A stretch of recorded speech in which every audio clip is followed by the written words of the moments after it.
Hola, ¿qué tal? Mi nombre es Ignacio Jubilla y les damos la bienvenida hoy desde la Casa Rosada, la Casa de Gobierno de la República Argentina, porque tenemos esta entrevista ni más ni menos que con el presidente de la Nación, con Alberto Fernández. Presidente, gracias por recibirnos. Sí, un día particular hemos logrado un acuerdo con el Fondo Monetario Internacional. Esa fue una deuda muy grande que tomó la Argentina allá en el año 2018 y que definitivamente condicionaba mucho nuestro futuro y nuestro desarrollo. Por lo cual este acuerdo me parece que es un paso muy importante para seguir pensando el futuro de la Argentina. Bueno, la postura de la Argentina siempre fue muy crítica con ese préstamo que se otorgó al gobierno de Macri. ¿Se quedó conforme con la negociación con el fondo? ¿Cree que se plasmó esa autocrítica en las negociaciones? El fondo tiene que hacer una crítica mucho más profunda, no solamente a lo que ocurrió específicamente en Argentina, sino a lo que ha sido su política permanente en las últimas décadas. O sea, ha llevado planes a países que terminaron conmoviendo y conmocionando a sociedades enteras. La Argentina lo ha vivido una y otra vez. La crisis del 2001, que es la crisis que después desemboca en el default, fue parte de esas políticas que el Fondo Monetario imponía. Y yo creo que el Fondo Monetario tiene que hacer una revisión de esas lógicas y que además debe revisar doblemente esas lógicas, porque la pandemia nos impone cierto deber moral y cierto deber ético que nos haga entender definitivamente que la economía tiene que estar al servicio de la gente, que una economía que excluye a parte de la sociedad no es una buena economía. Y esa es la política sistemática que el fondo propone. Fue una negociación difícil, donde aceptaron nuestras lógicas, pero objetivamente me parece que el fondo tiene que hacer mucho más. Y que la verdad no basta a mí me parece que no basta con la crítica que hizo sobre cómo concedió el crédito a la Argentina ya en el 2018, porque es un crédito que no tiene ninguna racionalidad técnica, aún pensado desde los consensos de Washington, no tiene ninguna racionalidad técnica. ¿Algo de esto se plasmó en el acuerdo? Usted dijo que es el mejor acuerdo posible, lo ratificó también el ministro Guzmán. Estar endeudado con el Fondo Monetario Internacional no es bueno. Y por lo tanto lo que uno tiene que hacer frente a esta situación es buscar cómo pagar sin que eso se convierta en sacrificio desmedido de la gente o de un pueblo. Y yo creo que eso lo hemos conseguido.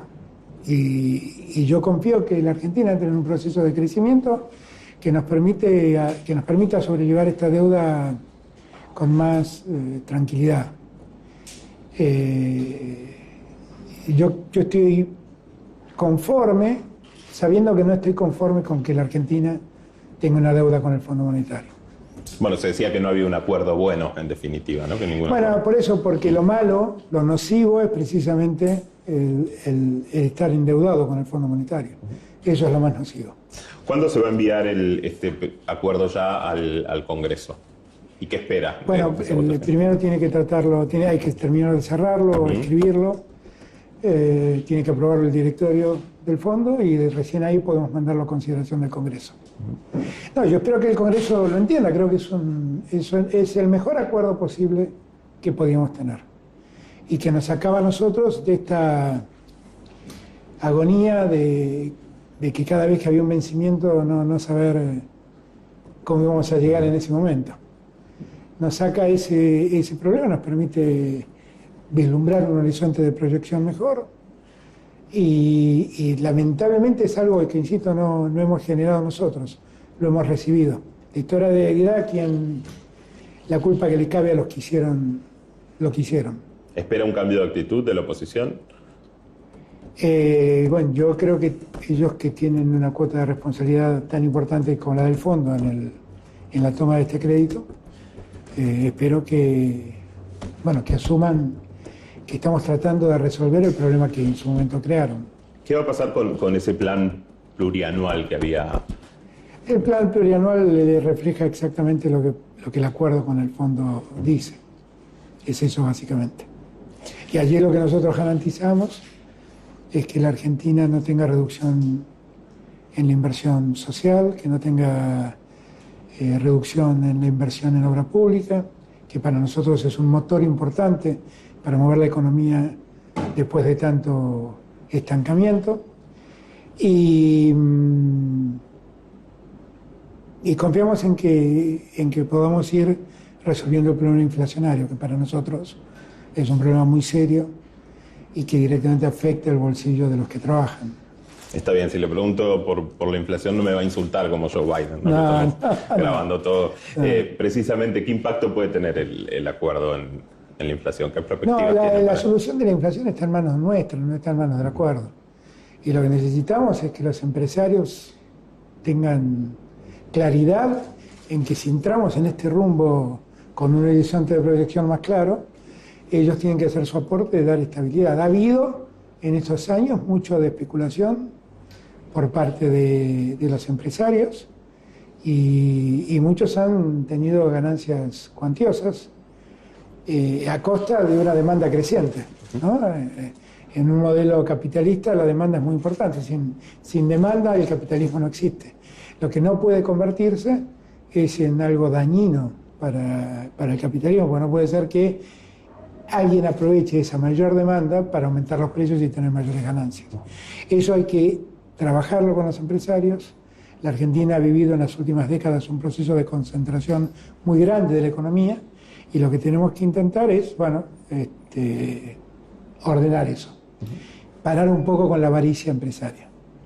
Presidente, hay algo a lo que los argentinos estamos acostumbrados, que es esto de los diferentes tipos de dólar, la brecha cambiaria, el dólar que es noticia todos los días, a pesar de que no tenemos una economía dolarizada. ¿Qué va a pasar con eso? Bueno, eso es un camino de muy largo plazo. Tiene que ver con una lógica argentina, que lo que hace es pensar ciertas operaciones en dólares y confiar en el dólar como una moneda dura, porque el peso sufre, como consecuencia de la inflación y de otras cosas, sufre procesos que generan mucha incertidumbre en quien los tiene. La cabeza dolarizada de los argentinos tiene que ver con vivir con una moneda que ha sufrido 1 y 1000 veces procesos devaluatorios. Y lo que hay que hacer es terminar con esos procesos y tratar de generar una moneda dura y que la gente crea más en el peso que en el dólar. Ese es un aprendizaje, no es una cosa que se resuelve por un decreto o por una ley, es un aprendizaje social. Presidente, lo llevo a la región ahora, un poco con el triunfo de Gabriel Boric en Chile, Xiomara Castro en Honduras y muy probablemente Lula como próximo presidente de Brasil. ¿Está habiendo un cambio nuevamente en la región? Puede ser, eso se está manifestando. Chile ha vivido un proceso singular, porque es como que llegó a un punto de saturación de ciertas reglas de funcionamiento que tenía Chile y se desató ahí un proceso de cambio muy, muy llamativo que desencadenó en esta elección que favoreció a Boric, que es alguien muy joven y que genera mucha expectativa en la región. Me parece a mí que hay que ver qué es lo que pasa con Lula en Brasil. Lula es definitivamente un líder regional muy importante. Tengo por él un cariño personal y una amistad grande. Y me parece que hay que ver cómo se desenvuelve el proceso en Brasil y ver cómo todo esto termina. Igual yo todo lo que siento es que yo no me animaría a decir que hay un proceso regional de cambio, porque uno habla de Boric, pero uno puede hablar de Ecuador. Y uno puede verlo a Pedro Castillo, que parecía mucho más radicalizado y termina en posiciones más moderadas. Por lo tanto, yo en eso soy cuidadoso. Me parece que los pueblos eligen cada uno en la coyuntura lo que ellos creen mejor. ¿Qué espera de la gira por Moscú y por China? Bueno, Rusia ha tenido un papel central en lo que fue la pandemia en la Argentina a través de ese contrato para la compra de Sputnik V. ¿Cómo abordar el tema con el presidente Putin? A ver, para mí va a ser un gusto conocerlo al presidente, porque hemos podido charlar por teléfono un par de veces, alguna vez por Zoom, pero nunca pude verlo cara a cara, con lo cual va a ser para mí una gran alegría. Argentina y Rusia tienen un vínculo de muchos años, Y lo que sí debo decir es que en los últimos años ese vínculo se profundizó primero por los acuerdos estratégicos que se firmaron en el 2015, pero se fortaleció mucho por cómo Rusia estuvo al lado de la Argentina en la pandemia, en la provisión de vacunas. Y yo sé que el pueblo argentino le está inmensamente agradecido al pueblo de Rusia y al gobierno de Rusia, que definitivamente nos ayudó cuando poco nos ayudaban. Que la Argentina haya quedado entre los países que más avanzó en la vacunación cuando las vacunas faltaban en muchos lugares del país, tiene mucho que ver con el apoyo que Rusia nos dio. De una vacuna además de gran calidad, porque es una vacuna que ha servido y mucho. Cuando se hizo la reunión del G20, le reclamé a todos los líderes europeos la falta de aprobación de la vacuna Sputnik. Y decía que si querían pruebas de su eficiencia, me usen a mí. Porque llevo 3 vacunas Sputnik en mi cuerpo y la verdad que los resultados han sido más que buenos, mucho más que buenos. Así que yo espero que este encuentro pueda servir primero para poderlo conocer al presidente, para poder profundizar los lazos de amistad entre Rusia y Argentina y para poder avanzar en ese acuerdo estratégico, donde el vínculo comercial es muy importante. En la práctica eso no pasó, la OMS todavía no aprobó la Sputnik. También se lo reclamé al director general de la Organización Mundial de la Salud. Y creo que es un error de Europa y creo que debe estar motivada en cuestiones geopolíticas, porque nosotros tenemos un organismo de control y aprobación de medicamentos y de vacunas que es de los más calificados en el mundo, tiene la misma calificación que el estadounidense o el europeo. Realmente ellos, antes de aprobar la vacuna Sputnik aquí, no solo hicieron viajes, sino que verificaron toda la documentación respaldatoria sobre las pruebas, los ensayos que se habían hecho. Y sé que es muy exigente nuestro organismo, y lo aprobó. Por lo tanto, no entiendo por qué se demora tanto en Europa, no tengo ninguna explicación. Y yo lo lamento porque hay un número muy importante de argentinos que se ha vacunado con la vacuna Sputnik y que tiene problemas porque esa vacuna no es reconocida en algunos lugares de Europa. Dejando de lado ese tema, ¿cuáles son los puntos que usted considera claves hoy en la relación con Rusia? Se ha firmado, por ejemplo, en diciembre un acuerdo de cooperación de defensa, en materia de defensa, militar. ¿Qué otros puntos? No, yo creo que con Rusia tenemos una gran oportunidad ahora porque realmente el pueblo argentino ha descubierto en Rusia un pueblo solidario. Y entonces me parece que tenemos una gran oportunidad para intercambiar todo, desde cultura hasta mucho de comercio. Y fundamentalmente también trasladar tecnología. El hecho de que hoy la Sputnik V también se esté produciendo en Argentina es un hecho relevante. Y el traspaso de tecnología rusa para producir en Argentina a mí me importa y mucho. Y yo quiero avanzar en ese proceso, porque lo necesitamos.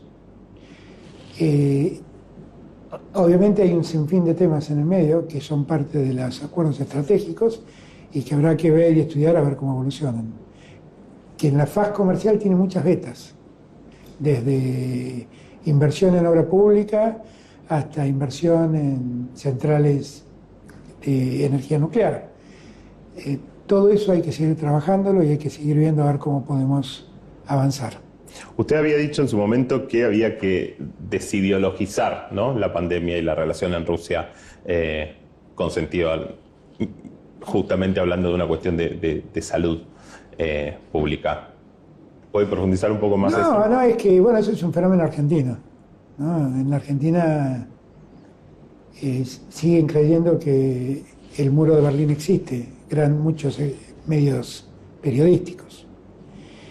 Y muchos interpretaron que comprarle vacunas a Rusia era ser parte de un mundo totalitario, comunista, no sé, pónganle la terminología que quieran. Y la verdad es que yo no comparto esas lógicas. Rusia tiene el gobierno que los rusos eligieron y nada tengo que opinar al respecto. Y tengo que tratar de llevarme bien con ese gobierno y con otras características ideológicas.